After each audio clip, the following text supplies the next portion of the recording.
friends, and welcome back to my channel.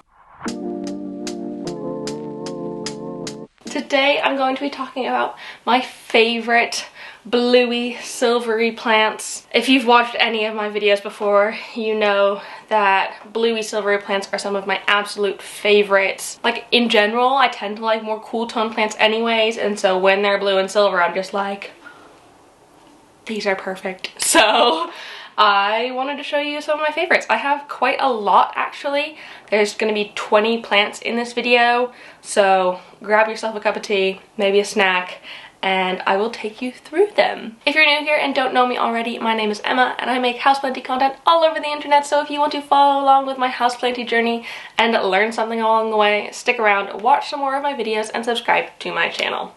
Right, let's look at some blue plants. So this plant is an Epipremnum Amplissimum silver stripe. And oh my goodness. So basically I saw this on the House of Kojo website I think a few months back, and I was like, I freaking need that. There was no way I was gonna not buy this plant. Like, it looks to me like a Scindapsus trubii moonlight, but like with really long stretched leaves, almost like Agleonema shaped, and it grows in vines. I've got mine climbing up a moss pole, and it is freaking loving life doing that. But I absolutely freaking love this plant. So far it's been really easy care.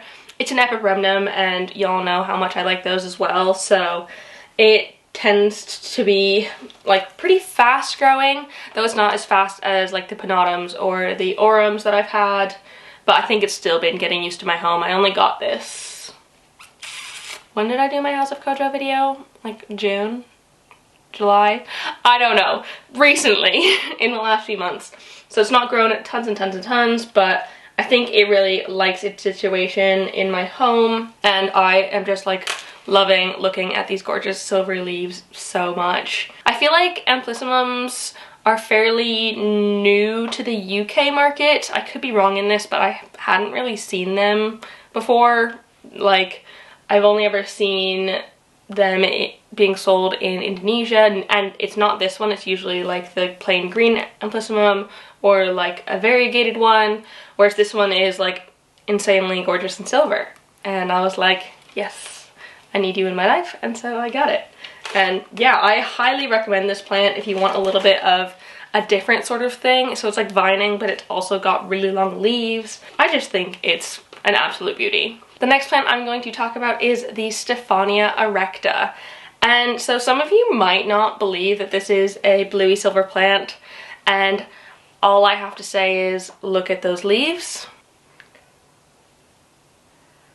Like, look at that. It is so freaking blue. I love this plant, and like as you can see, mine has grown so much since I filmed my care video on it. I put it in a bit of a brighter spot that's not quite as humid, so it's not getting as much of that, but it's really liking being right next to a grow light, and the growth on it has just come out so well. And it is like actually really blue tinged. The backs of the leaves are a bit more green, and if you shine the light through them, they're green, but if you're just like looking at them straight on, that is 100% a blue plant. And I just love, like, they kind of look like lily pads growing out of a potato. Mine could probably use a stake, but I just kind of let it hang down, and I think it looks really nice like that, so I'm happy with it. I think it's definitely a cool plant to add to your collection. I know they're definitely not as common in the States and a lot harder to find, so if they ever come to the States, which I think would be like really easy because it's like a caudex plant, so you could just send the caudex over and like grow the foliage yourself. So in theory, I feel like they should become available soon-ish, but I'm really not sure as I'm not very aware of the American plant market. The next plant is a philodendron. It is the Philodendron Majestic. Oh my freaking goodness. Look at that.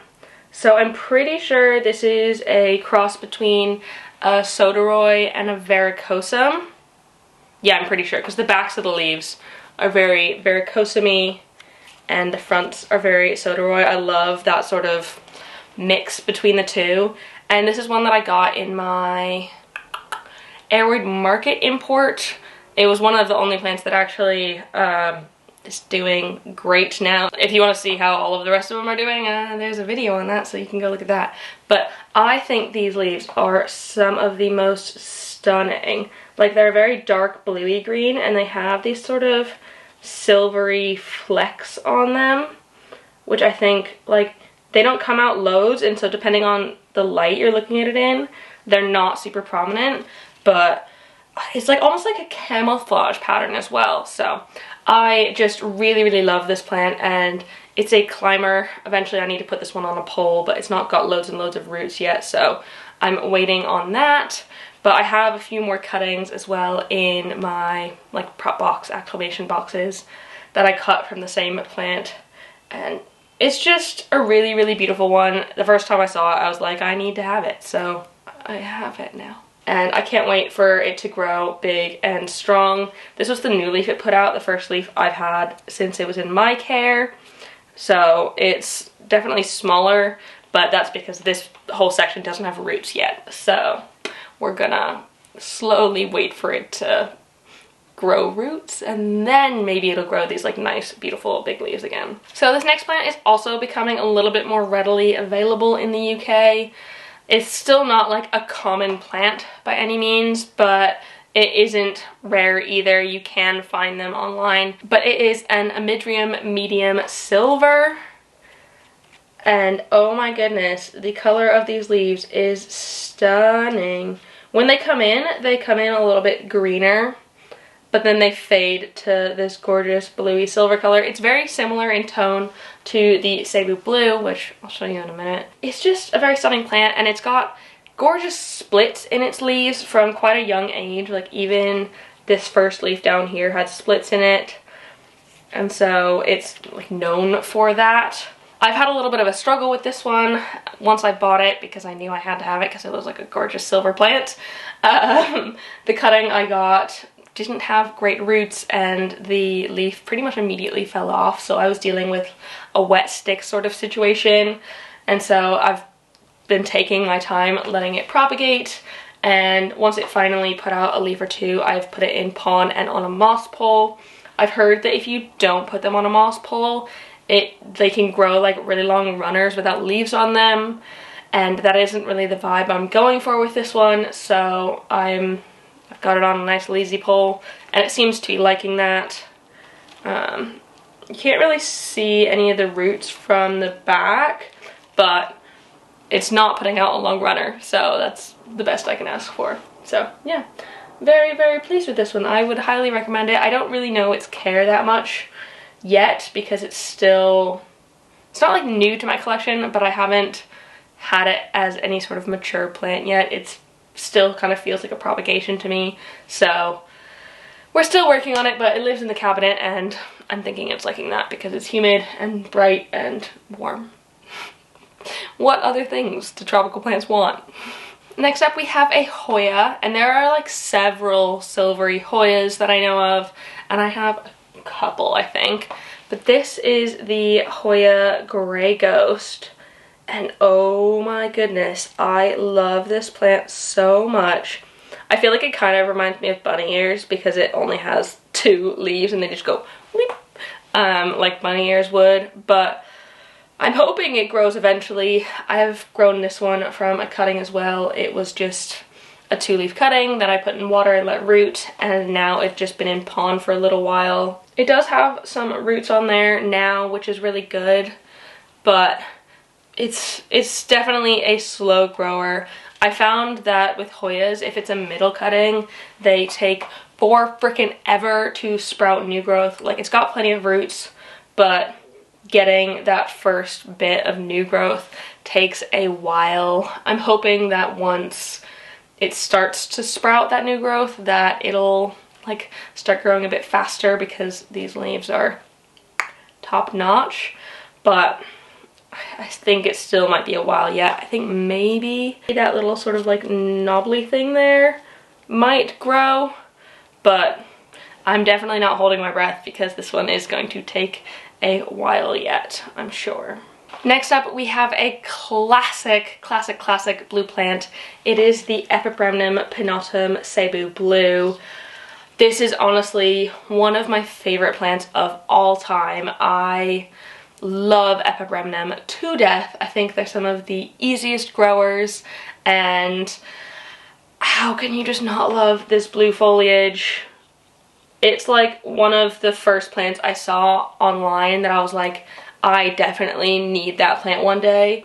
And for the longest time, cuttings of this in the UK for like a one leaf cutting was like 15 to 30 pounds, which is insane for such a fast growing freaking plant.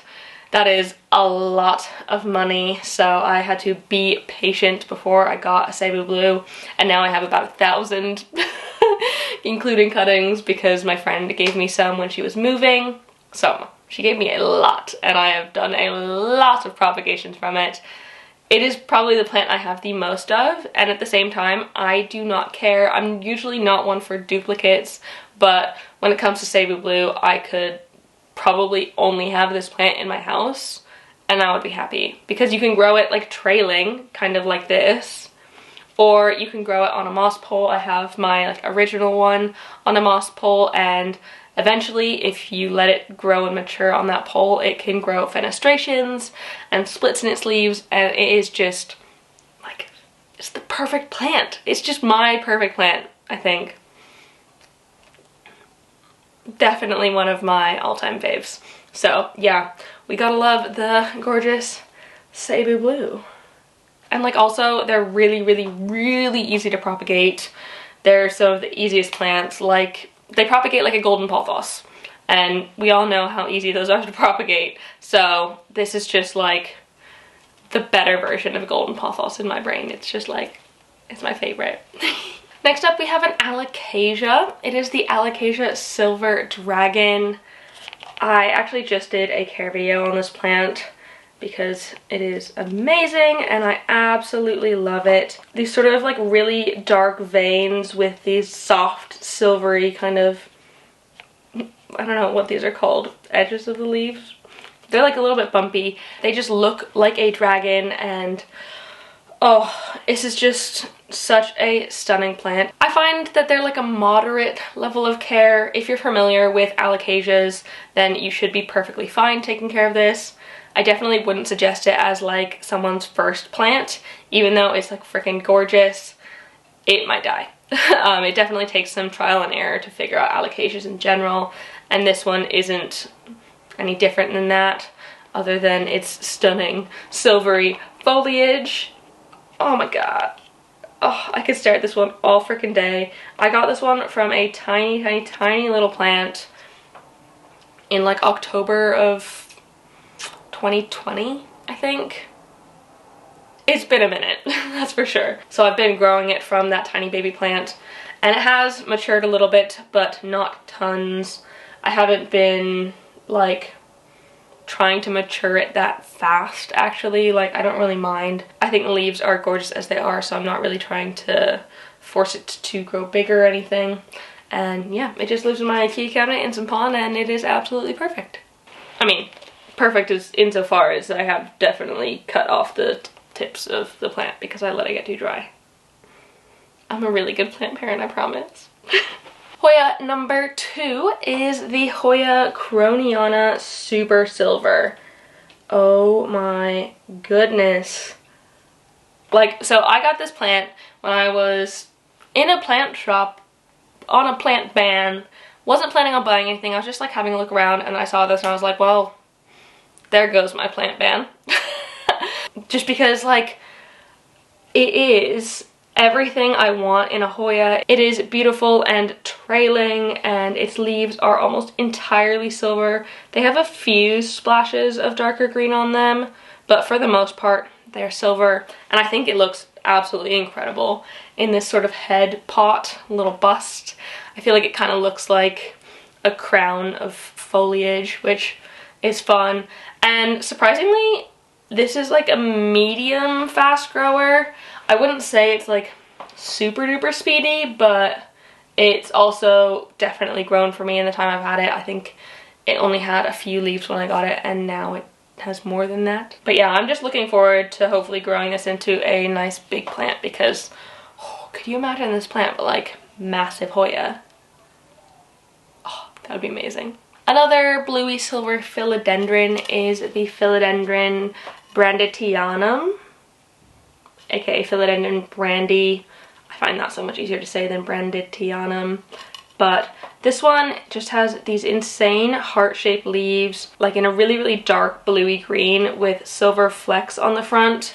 And I know mine is not the biggest plant in the world, but I'm pretty sure when I got it, it was like down there. So just the fact that it's gotten to the top of the pole is amazing. And I have recently chopped it to propagate and make it a fuller plant because, oh, like, I know Claire, the Jungle Haven, has like a really big, beautiful, super full brandy, and I'm like, that is my goal. So I'm hoping to eventually grow it nice and huge along the pole. Like, you can even see it's like upped leaf size massively in the time I've had it. So if I can continue upping the leaf size from here to like this size, that would be fan-frickin-tastic. And if I get a bit of a fuller pot of it, that would be great as well. This one just lives in the cabinet, like just right there. And I think it does like it. It's getting high humidity and lots of light like all of my other cabinet plants. So I think it's happy there. Yay. Another thing that I think is really cool about blue plants is like there's almost one in like every genus. I have several different genuses, genera here. I've got philodendrons, marantas, agleonemas, Hoyas, Alocasias, Epipremnums, Stephania, Scindapsus, Anthurium.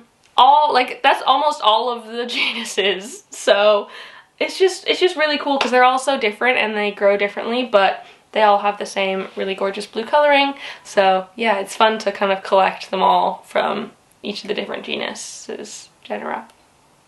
Next up, we have an Agleonema, also known as a Chinese evergreen. I'm pretty sure this is the Silver Bay. I could be wrong. I got this in my swap with Claire, and it's just a really stunning plant. I hadn't had an Agleonema in quite a long time, so I'm excited to have one once again. I think they're really beautiful plants. I just got a little bit bored with my old one. I think I had like the plain Chinese evergreen one, and it was just like, it was fine. But I think this one is so much more beautiful with its like stunning silver stripes and spots of like darker green as well. And I think these leaf shapes are fun too. Like, mine is really small, but I'm hoping that it grows a lot bigger. I think maybe it has grown this leaf in the time I've had it. I'm really not sure. I'll have to go back and look at the older video and see, but yeah, it's just a good staple. These are very easy care plants. They can tolerate a little bit more lower light and not neglect per se, but they're not as finicky about watering as a lot of other plants like alocasias and marantas and stuff. So you can kind of set and forget this plant a little bit more than you can with a lot of others. I have mine living outside of the cabinet and it is absolutely flourishing still, so all is well. This one here is my String of Hearts Silver Glory. Oh my goodness, look how bluey silver these little hearts are. They're a little bit more round.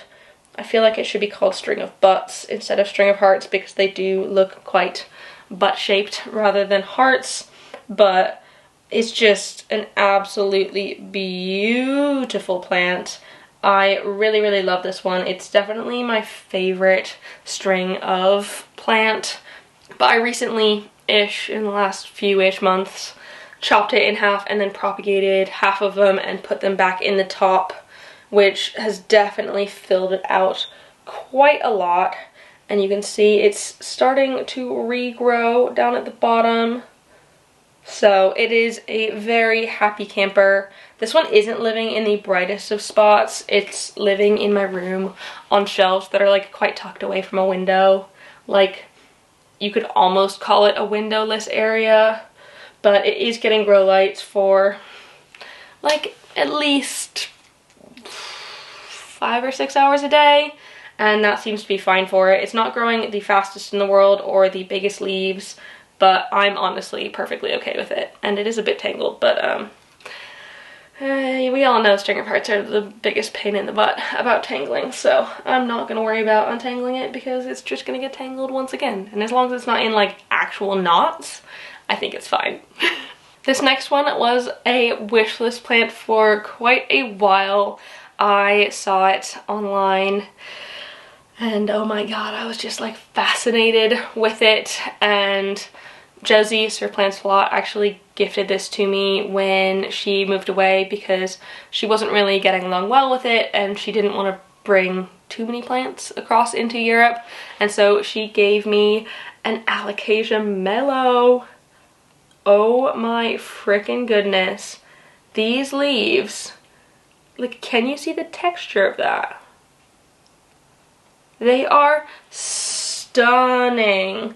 They're also called rhino skin alocasias because they have like very wrinkly rhino-y skin and the sort of grayish silvery color, which, oh my god, I just like, I cannot get over the fact that I have this plant. It had been a wishlist plant for ages and getting a big one of these is quite expensive. Even getting just a bulb can be quite expensive, like 15 to 20 pounds, which is a lot for a bulb or corm of a plant.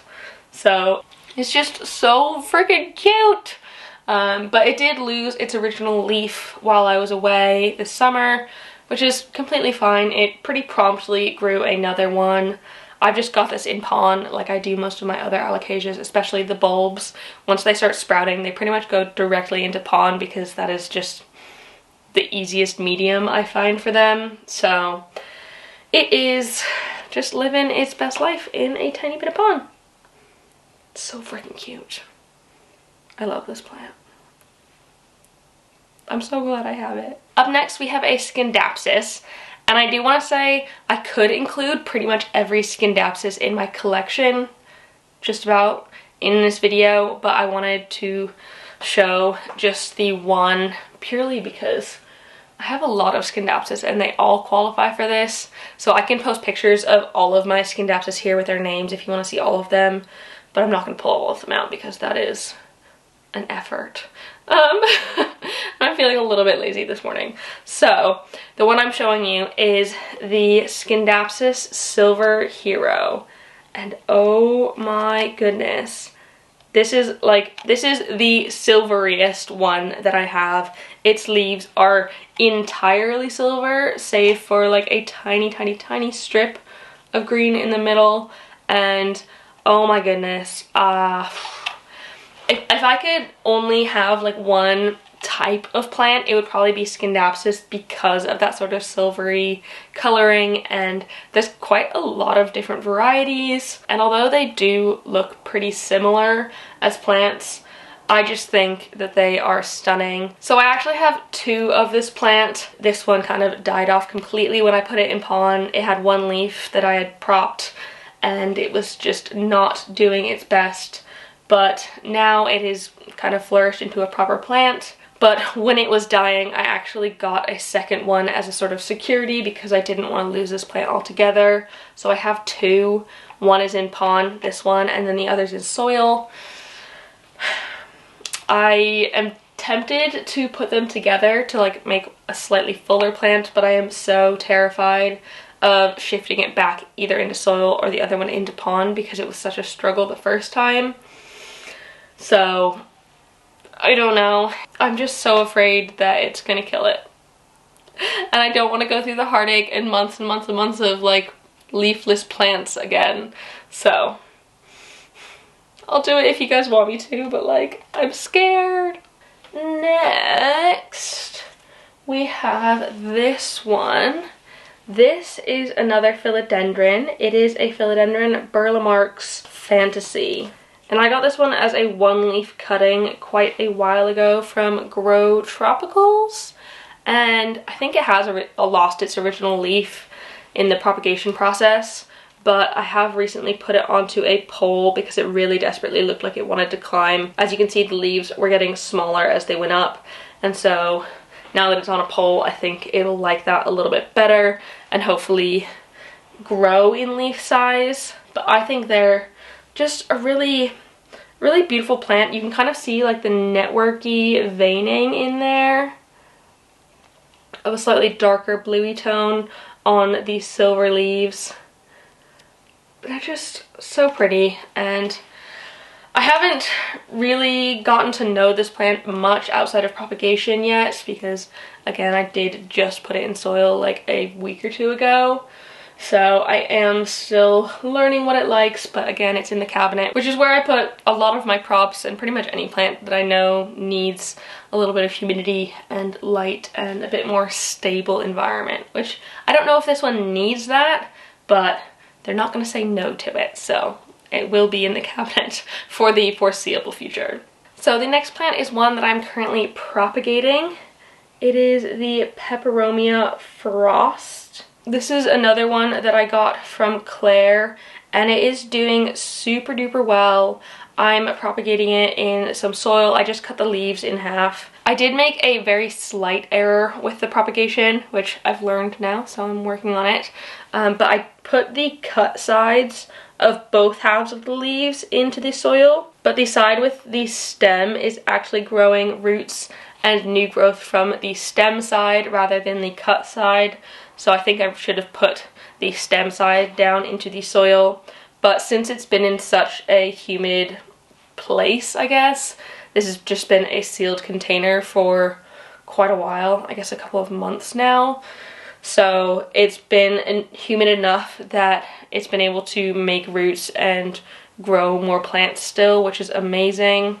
And then also the ones that are the tips that are cut side down are growing so many new leaves, which I'm super excited about. I've never been the best with peperomia. Pretty much every peperomia I've had has not done amazingly / died. But I am working on that, and hopefully this one is the one that it takes in order for me to get these plants to succeed, because I really do like this plant. I love its sort of silvery ridges, and when they get big they can like flower and stuff, which not like flower, but they put out like little inflorescences, which is super cute. So I'm hoping that this is the peperomia that gets me to understand them, because I really want to like peperomia. I've just never had the best of luck with them. So this is my favorite Sansevieria, which I know are technically Dracaena, but of the Sansevieria snake planty ones, this one is my absolute freaking favorite. This is a Sansevieria Metallica, and it has just like the most beautiful sort of silvery blue stripes on it. And this one grows super tall as well, like very tall and skinny compared to like ones like the whale fin, which kind of grow just like one big fat blade. This one has several tall skinny ones. In the time I've had it, it's definitely grown these two new ones. I think for the most part that was what I got originally, but it's just another really great set and forget plant, like pretty much all snake plants are. So I've had this in a ton of different places in my flat, and it's never really complained. Right now it is getting some grow light, which I think it does like, and it's probably helped encourage like these sort of new growth pups, which in theory I could separate out, but I just really like having a quite full plant of this, so I'm gonna keep them all together. Oh god, I need to dust this plant. Oh my goodness. Look how much dust there is on it. I think because it's such a light color, I don't really see that it's dusty, but oh my goodness. I am gonna dust this right after this video because this is actually pretty gross. And maybe that'll help it grow better, because we all know dusting really does help your plants grow better. Whoops. That's embarrassing. Next up we have another Alocasia. This is one that I got in my recent import from Root Greenhouse, and I just have it in a cup of water because it doesn't have that many roots on it. So I'm basically trying to propagate it a little bit, but it just has the most stunning leaf coloring. How it fades from like dark in the middle into this really bluey silvery color at the sides, and the leaves are kind of like poly sort of texture, so it's kind of like a reverse Alocasia poly. I think that's why it's called an Alocasia reverse, but I think it's doing really well. Like, it's pushing out new growth at the minute, which is pretty crazy seeing as it does not have that many roots on it, but it is acclimating very well and it is growing more roots. It's just taking its sweet time. It's living in my acclimation box right now, and so it's getting lots and lots and lots of humidity and some light, but not tons. I should probably turn the light on over my acclimation box a little bit more often, but so far it's not been like any sort of issue. And yeah, I'm just gonna keep propping it in water until it has enough roots to support itself in something like pond, because you bet this is going in pond. Any sort of Alocasia I get, if it's not got a substrate, it's going in pond. There's no question there. Here we have another Agleonema. This is an Agleonema White Lance, and I got this one from House of Kojo as well. And this was the first Agleonema I had in quite a long time. I got it just before the other one in this video. Like, this is what I was saying when I was saying the Amplissimum has like Agleonema leaves. They're like the exact same shape, but the Amplissimum grows in like vines, whereas this one grows from like a central sort of point. But it's doing pretty well. It did have a bit of a rough transition into my home. It did kind of throw a fit and lose several leaves at the bottom, but I think it's starting to adjust well, as it does have some new growth coming in a couple of places. So I'm just really happy with it. I love the sort of bluey silvery foliage, which is not a surprise. I've said that about every single plant in this video because these are some of my favorite plants in my collection, I think, in general. So yeah, I just think it is so beautiful, and it's so different to the other one as well, the sort of having the silver in the middle and then the darker green around the edges. It's just beautiful. So I'm gonna continue loving this one, and it's quite big as well. I like how big it is, which is nice. So the next plant is an Anthurium, and I think you probably could include most Anthuriums in this video as well, at least the velvety ones, because a lot of them have very bright silvery sort of veins. But my brightest, silveriest one that I have in my collection is this Anthurium Silver Blush. And oh my goodness, look at that. Like, it almost doesn't look like it's like got silver or that it's variegated or anything, because the entire leaf is frickin' silver. So like, what the heck? It's just absolutely stunning. This is the newest leaf on it, which I think is fair that it's smaller because, again, this one is just propagating in some water because I got it as an import, but it's doing pretty well. It has roots, which I like, and means I don't need to worry too much about it, but it is taking its time in the water, which is fine. But I can't believe how freaking silver this is. I do have another silver blush, but it is not nearly as silver as this. So I'm thinking maybe it might be something slightly different, or this is just a super duper duper highly variegated. Does silver count as variegation on Anthuriums? If you know the answer, let me know below because I'm not sure, but this one is just like the silveriest of silver plants. So I've saved these last two for last because I am actually treating them for pests at the minute. I don't think they have any more pests on them, but I'm still treating them just in case.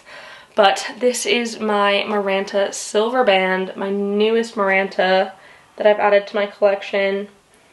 And oh my god, as soon as I saw this Maranta, I was like, I have to have it. And I may or may not have made my friends, when I was down in Exeter, go to a plant shop that I knew had one specifically to go buy this.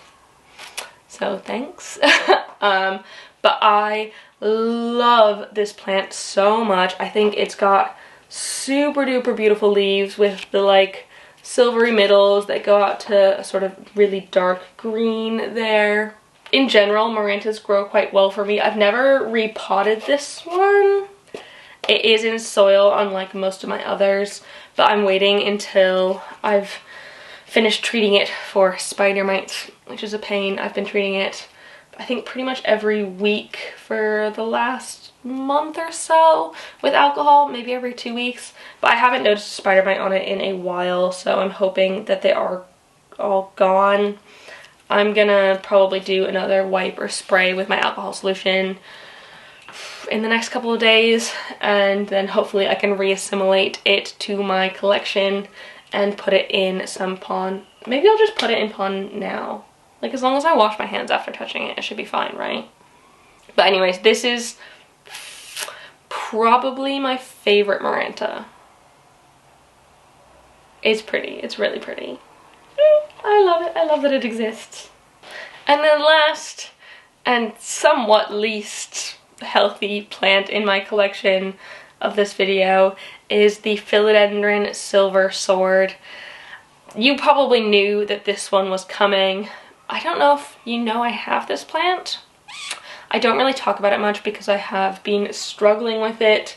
I got this one as a couple of cuttings, but in the past I've had silver swords that, like, I've gotten as baby plants and have ended up getting thrips, and they weren't quite strong enough to survive. But this big one, look how big this leaf is.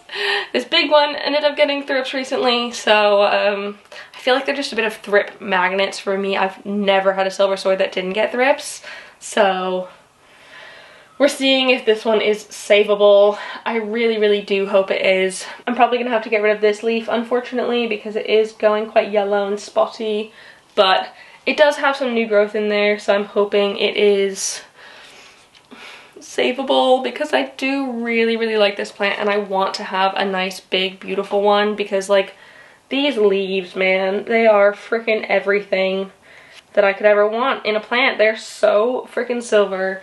I feel like this is one of the first silvery plants I got. Not this one specifically, but silver sword in general. And I've just struggled with them ever since. So if you have any tips on preventing your silver sword from getting thrips, let me know, because it's been a constant battle for me. So I'm hoping I can save this one, because I do really, really love it, but I'm not holding my breath. I have treated it for the thrips, but who knows if they'll come back or not. Yay. I'm gonna wash my hands now. So that is it. Those are some of my bluey silvery plants. I mean, most of them, actually. I really, really, really love these types of plants. As I said in the rest of the video about 1 billion times, they are some of my absolute favorites. There are also more bluey silvery plants that I want to buy in the future that are on my wish list. So if you want to see me talk about some bluey silvery plants that I want, let me know down below in the comments. Put a blue heart. If you liked this video, please give it a thumbs up down below and leave a comment on other houseplanty things you'd like me to talk about in the future. And let me know what your favorite blue plant is down below. And subscribe for more. Thank you so much for watching, and I will see you next time. Bye!